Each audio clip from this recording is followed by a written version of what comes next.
Alam nyo ba guys na yung sobrang nagtitrending na tiramisu ngayon, meron na din dito sa Naga City.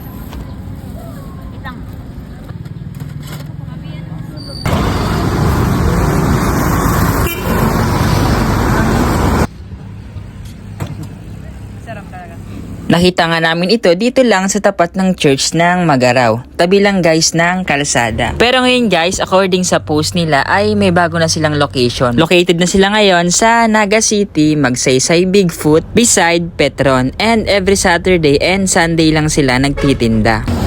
Hi kuya, magandang hapon po. Anong name niyo po kuya? Ako po si Ervin. Yan, si Kuya Ervin. Jobin po. Kuya Job po. Yan. Ano po yung mga tinda niyo dito kuya? Tiramisu po na may alcohol variant. Wow, tiramisu. Yan po ba yung nagwa-viral ngayon kuya? Ano? Yes. Sa Malaysia. Kayo din po ang gumagawa lang nito. Ano po yung bestseller nyo dito kuya? Ang best seller po namin is pistachio. Pistachio. Next po is bisco. Wow. Ito naman guys ang mga prices nila.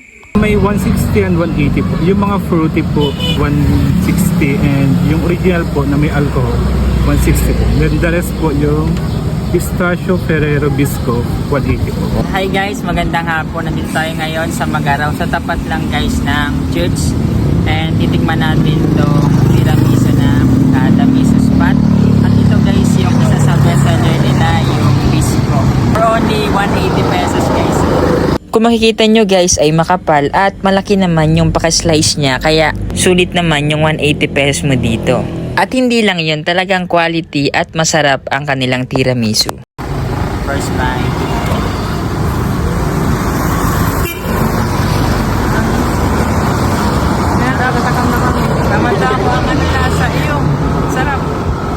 Ang pinaka nagustuhan ko dito guys ay yung creamy texture niya. Malinamnam at hindi overpowering ang tamis.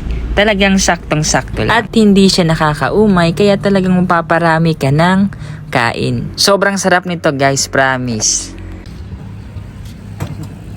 Sarap talaga.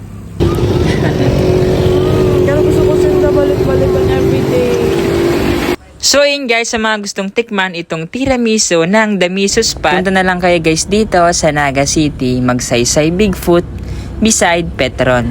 Take note lang guys na every Saturday and Sunday lang sila nagtitinda. From 5:30 to 10:30 PM.